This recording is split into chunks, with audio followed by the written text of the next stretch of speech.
우리나라 말에요. 그 사자성어 가운데 고진감래라는 말이 있습니다.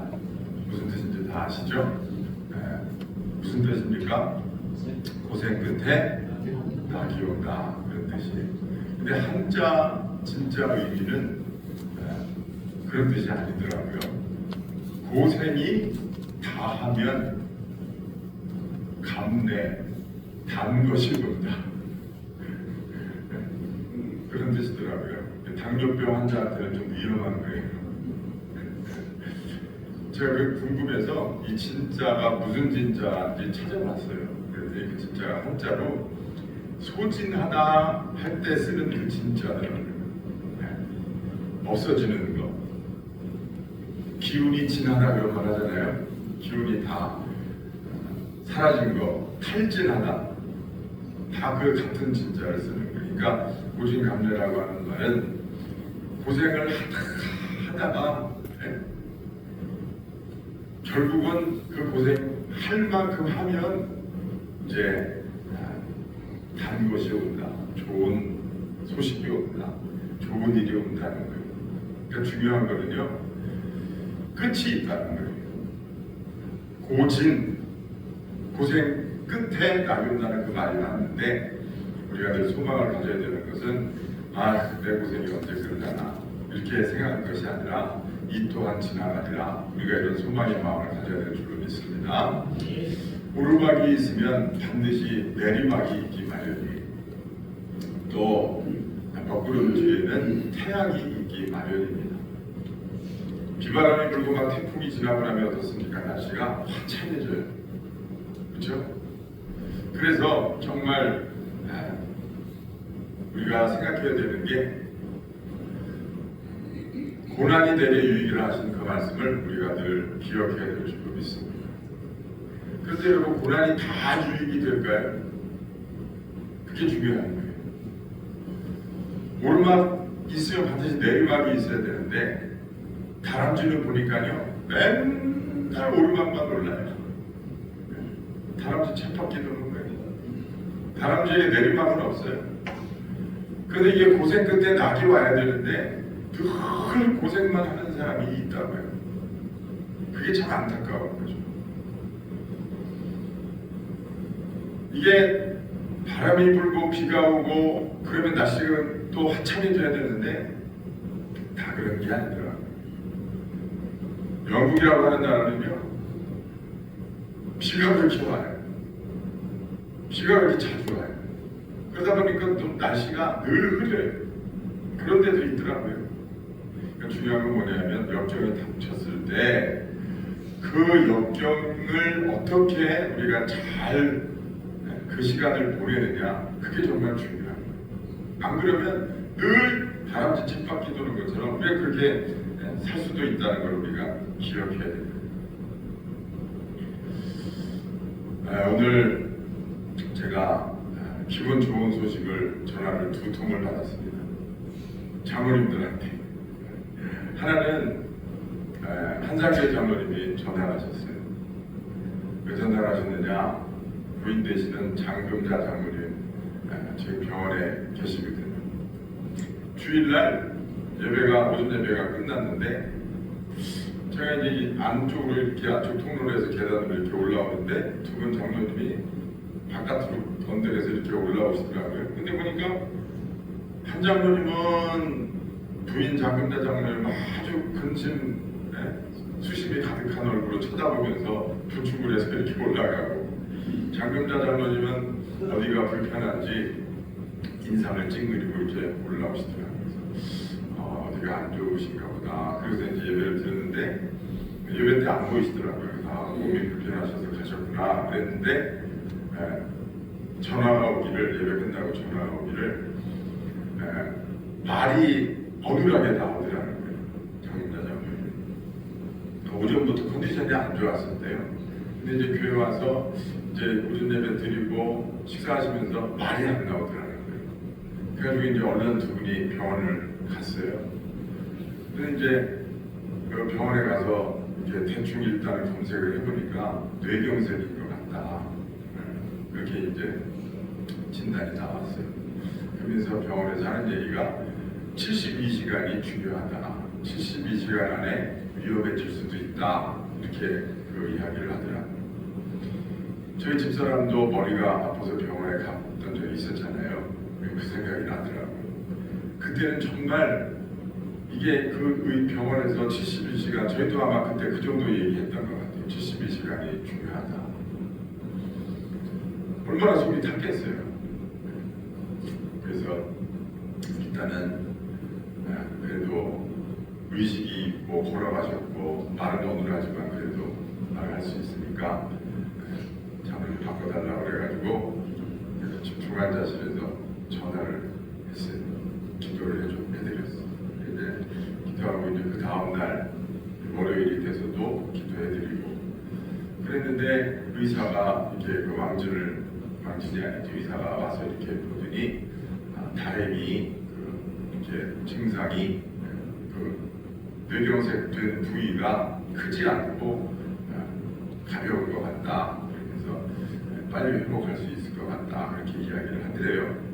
그리고서 이제 기도하자고 그래서 이제 장로님들한테도 제가 이야기를 하고 이렇게 했는데 오늘 의사가 그러더라는 거예요. 괜찮아질 것 같다. 그러니까 걱정하지 말고 금요일 날 퇴근해도 된다. 이렇게 얘기를 했다는 거예요. 근데 금요일 날 자면서 검사하는 게 있어가지고 새벽까지 검사를 해야 돼서 금요일 날 퇴근이 어렵고 토요일 날 퇴근하기로 했습니다. 그러면서 전화를 주셨더라고요. 할렐루야죠. 참 넘어가는 역사가 있었고 너무나 감사해요. 근데 또 이제 오후에 오전에 제가 이제 한상 장로님하고 통화를 했어요. 근데 이제 오후에는 또 조대원 장로님이 연락을 하셔서 조대원 장로님이 지난 5년 동안 항암 치료 받은 게 있었어요. 그랬는데 오늘이 이제 5년째 되는 날인데 병원에서 완치 판정을 받고 병원에서 2만 원 감사패 같은 무슨 사람 머리만한 그런 감사표를 또 만들어서 주더라고요. 거기 보니까 암 종료 이렇게 써 있더라고요. 분당 서울대병원에서 그거를 사진을 찍어서 이렇게 보내면서 기도해 주셔서 감사하다고 이렇게 연락이 왔어요. 제가 이제 두 장로님 오늘 전화를 받고서 너무너무 감사하고 정말 하나님의 은혜 안에 있다고 하는 것이 얼마나 다행스럽고 감사한 일일까. 하나님이 정말 은혜를 베풀어 주셨구나. 하나님이 긍휼히 여기셨구나. 그런 생각이 들어서 참 감사하더라고요. 역경이 닥치고 어려운 일들이 있었지만 그 가운데서 낙심하지 않고 하나님의 도우심을 붙들고 그리고 믿음으로 이렇게 하면 하나님이 여러분 반드시 고진감래가 되는 그런 역사를 하나님께서 우리에게 주실 줄로 믿습니다.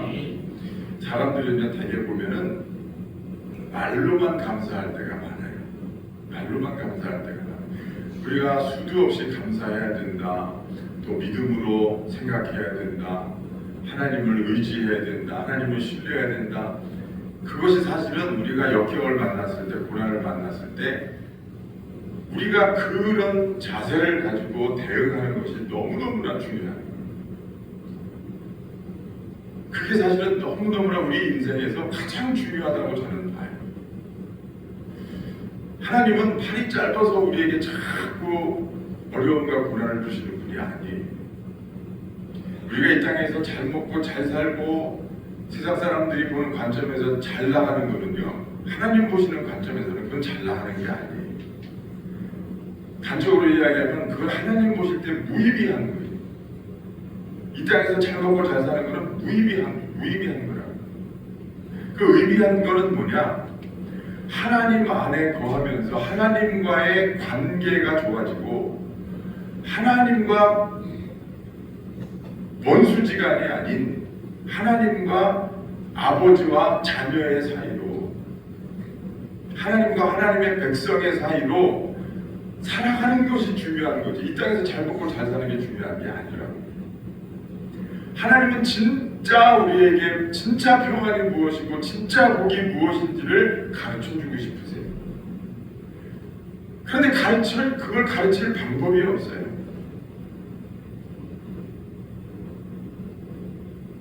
근데 유일하게 사람이 하나님의 마음과 하나님의 방식을 배울 수 있는 방법이 하나 있는데 그게 뭐냐면 고난이에요.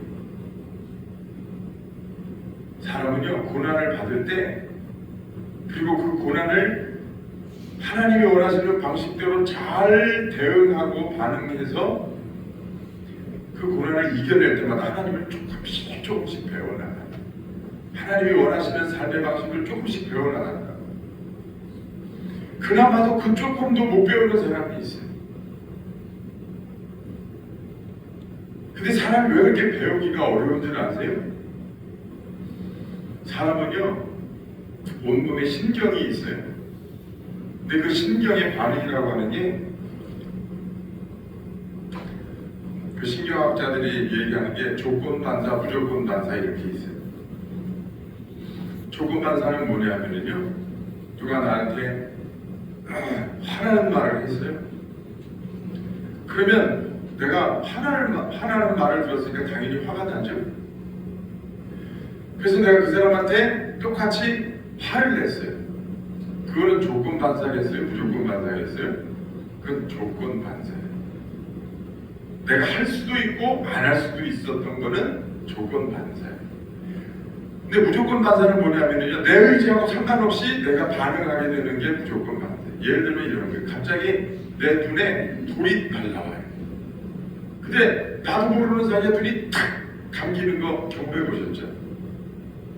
네? 한 번씩 나와보세요. 제가 눈앞에 이렇게 손을 갖다 대고 자기도 모르게 눈을 감는다. 근데 뭐 날라온다 눈 감아야지, 이게 아니에요. 자기도 모르게 눈을 감게 돼요. 그건 무조건 반사예요. 제가 옛날에 그 학교 다닐 때 용접을 해본 적이 있어요. 노가다판에서 이제 알바하느라고 이거 했는데, 이거 보호안경을 쓰고 해야 되는데 그냥 했어요. 근데 이게 그 불꽃이 눈을 탁 튀어들어오는데 저도 모르게 눈을 탁 감아서 이게 눈에 안 튀게 눈꺼풀에 와서 딱딱하게 이렇게 닿는 게 느껴지더라고요. 그때 너무너무 신기했어요. 아니, 그 용접불통이 탁 튀는 걸 내가 어떻게 알고서 눈꺼풀을 탁 감죠? 한참 신기하더라고요. 야구할 때 야구 뺐다고 공을 딱 치면요, 살짝 빗 맞으면 그게 눈에 와서 날라와요. 아마 옛날에 어렸을 때 야구 동네에서 해본 분들은 눈탱이 한 번씩 감아본 경험이 있을 거예요. 저도 한 2번 맞았어요. 그죠, 황경 선거자님? 야구 좋아하시죠, 황경 선거자님? 안 맞아보셨어요? 근데 그 공이 날라올 때 나도 모르게 공 날라온다, 눈 감아야지, 이게 아니에요. 나도 모르게 다 감는다고. 이게 무조건 반사예요. 그런 거 비슷한 게 또 하나 있어요. 뭐냐면 무릎. 의자에 앉아가지고서 이 무릎 밑에를 망치로 톡 두드리면 자기도 모르게 다리가, 종아리가 펄쩍 이렇게 들려요. 한번 해보세요, 궁금하시면. 그는 내가 다리를 들어야지 해서 들리는 게 아니에요. 그럼 무조건 반사예요. 그런데 왜 우리가 하나님 앞에 역경이 닥쳤을 때, 고난이 왔을 때 하나님 앞에 그 순간에 하나님이 원하시는 방법으로 대응하는 게 왜 어렵냐면, 무조건 반사로 우리가 대응하도록 그렇게 체질화되어 있기 때문에. 우리는 태어나면서부터 죄 가운데 태어났어요. 그리고 죄 가운데 살아요. 우리 생각은 처음부터 하나님과 원수된 그런 존재로 태어나서 그런 교육과 그런 세상의 방식을 배우면서 세상의 방법대로 우리는 살아왔어요. 그러니까 세상 사람들이 반응하는 거하고 똑같이 반응하는 거예요. 이렇게 우리가 어려움이 닥치면 제일 먼저 가슴이 철렁 내려앉으면서 아이쿠야, 큰일 났네, 재수 없네, 아이고 빌어먹을, 화나는 일, 기분 나쁜 일, 걱정스러운 일, 두려운 일이 생기면 우리는 무조건 반사로 그렇게 반응을 한다니까요. 내 의지하고는 상관이 없어요. 근데 내 의지하고는 상관없는 그런 무조건 반사의 반응을 조건 반사로 바꾸려고 하니까 이게 얼마나 어렵겠냐고요. 인간적으로 보면 이거는 거의 불가능에 가까워요. 믿음으로 행한다? 이게 말이 쉽지요? 정말 쉽지 않은 거예요. 그런데 여러분, 이 무조건 반사가 진짜 불가능한 거냐? 그렇지 않아요. 그렇게 무조건 반사로 반응하는 우리의 자세와 우리의 믿음을 바꿀 수 있어요. 바꿀 수 있어요.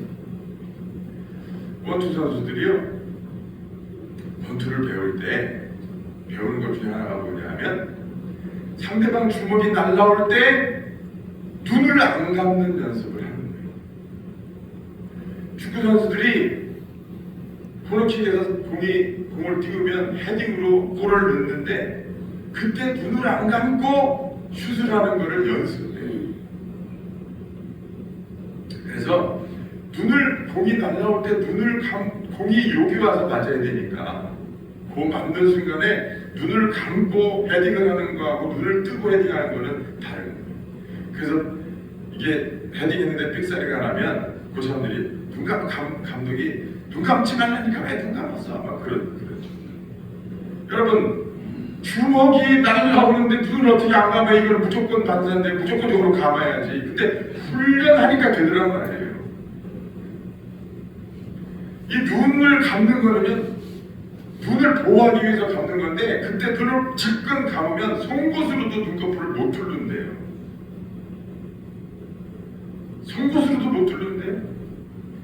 눈이 그만큼 귀중한 거지, 우리 몸에. 그래서 눈을 보호하기 위해서 그렇게 감는 건데 주먹이 날라올 때 눈을 뜨고 있어라. 이게 얼마나 어려운 얘기예요. 무조건 반사를 반사로 바꿔야 되는 거니까 얼마나 어려운 거예요. 어렵지만 불가능은 아니다. 그러나 인간적으로 생각해보면 이거는 너무나 힘들고 어려운 일이에요. 그래서 여러분, 이거는 우리의 신관으로 할 수 있는 게 아니고 하나님의 도우심으로 우리가 가능한 줄로 믿습니다.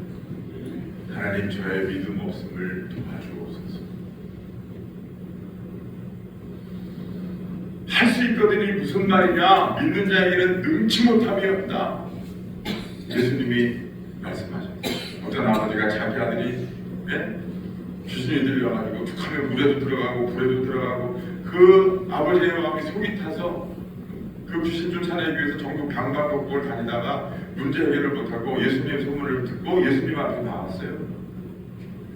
예수님을 만나기가 어려우니까 예수님 제자들한테 사정 이야기를 하고 내 아들 고쳐달라고 그랬는데 제자들이 해보니까 안 되는 거예요. 그래가지고 제자들이 예수님 앞에 그 아버지를 데리고 왔어요.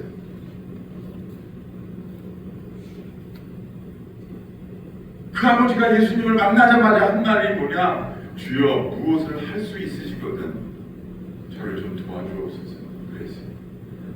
그랬더니 예수님이 그에게 하신 말씀이 뭐냐? 할 수 있거든이 무슨 말이냐? 믿는 자에게는 능치 못함이 없느니라. 그러면서 그 아들을 고쳐주셨어요. 불가능한 이 무조건 반사적인 내 고난을 대하는데 반응의 방식, 태어날 때부터 내 몸에 장착되어 있는 그 부정적인 방식, 그걸 바꾸려면 여러분 어떻게 해야 되느냐? 우리가 늘 하나님과 연결된 상태가 되어야 돼요. 인간적으로는 그게 거의 불가능한 거예요. 오늘 본문 말씀에 뭐라고 말씀합니까? 우리 한번 따라해 봅시다. 내가 여호와를 항상 내 앞에 모시며, 하나님을 항상 내 앞에 모시며, 하나님을 항상 내 앞에 모시고 사는 그런 신앙의 믿음의 자세로 우리가 신앙생활하면 여러분, 우리가 나도 모르게 무조건 반사적으로 낙심부터 하고 화부터 내고 두려움부터 하고 걱정부터 하는 이 방식을 바꾸게 될 줄로 믿습니다. 하나님이 도와주셔야 돼요. 그래서 여러분, 우리가 처음부터 이게 확 바뀔 수는 없어요. 그래서 조금씩 연습이 필요해요. 내게 역경이 닥쳤을 때, 기분 나쁜 말을 들었을 때, 두려운 말을 들었을 때, 걱정되는 말을 들었을 때 내가 어떻게 반응할 것이냐, 연습이 중요해요. 연습. 하나님이 원하시는 수준은 뭐냐면요, 그런 일이 딱 닥쳤을 때 하나님을 떠올리면서 그래, 하나님이 계시니까 하나님이 도와주시면 돼 라고 하나님을 신뢰하고 하나님을 마음에 의지하면서 하나님 참 감사합니다, 하나님 도와주시면 될 줄로 믿습니다, 이렇게 반응하는 자세를 하나님 원하시는데 이게 처음부터 안 되잖아요. 그래서 조금씩 연습해 나가고, 처음에는 뭘 연습을 해야 되느냐, 첫 번째는 무슨 말이 들려도 일단은 화나는 말을 들어도 화내지 않기, 그걸 바꿔서 감사까지는 처음에 못해도 일단은 감사하지 않기, 무슨 말을 들어도 걱정하지 않기, 무슨 말을 들어도 미워하지 않기, 무슨 말을 들어도 염려하지 않기, 일단 않기부터 하는 거예요. 그런 말을 통해서, 그런 일들을 통해서 마귀는 우리가 겁먹고 두려워하고 그래서 남을 미워하고 원망하기를, 그래서 자신의 삶을 자책하고 자신을 그렇지, 내가 하는 짓이 그렇지, 이렇게 하기를 마귀는 원한다고요. 일단 그거부터 안 하는 거예요. 일단 거기서부터 안 하기 시작하면은 일단 좋은 방향으로 방향이 바뀌는 거예요. 그래서 여러분, 성경에 보니까 하박국 선지자가 뭐라고 이야기했냐면요, 나는 외양간에 송아지가 없고 나는 무화과 나무에 열매가 풍성하지 않아도 나는 누구 때문에 즐거워한다? 여호와로 말미암아 기뻐하고 즐거워한다고 했어요. 상황은 똑같아요. 근데 반응이 달라지는 거예요. 반응이. 상황은 똑같아도 그 상황이 그대로일지라도 나는 여호와로 말미암아 기뻐하고 즐거워한다. 요나를 보세요. 물고기가 그를 바닷속에서 삼켰어요. 그런데 요나가 그 하나님 앞에 감사의 제사를 드리는 것이 뱃속에서 나와서가 아니에요. 그 상황에서 물속에 들어가자, 뱃속에, 고래 뱃속에 들어가자마자 거기서 하나님 앞에 감사의 제사를 드려요. 반응이 일반 사람들하고 다른 거예요. 그래서 여러분, 우리가 첫걸음부터 한번 해보세요. 평생을 그렇게 삶을 바꾼다는 게 쉽지 않으나 하나님과 함께 여러분 일단 하지 않기, 낙심하지 않기, 걱정하지 않기, 두려워하지 않기, 미워하지 않기, 일단 안심부터 하는 거예요. 그러고 나서 그게 이제 조금 이제 몸에 익으면, 마음에 익으면은요, 무슨 말이 들려도 괜찮아, 그게 나아요. 그리고 조금 더 시간이 지나면 진짜 어려움이 또 생겼구나, 이런 어려운 일들을 또 하나님이 허락하셨구나, 이게 변해서 복이 되겠지, 이게 변해서 내 믿음을 진보시키겠지, 내가 하나님의 가르치심과 인도하심을 따라가고 있는 거지.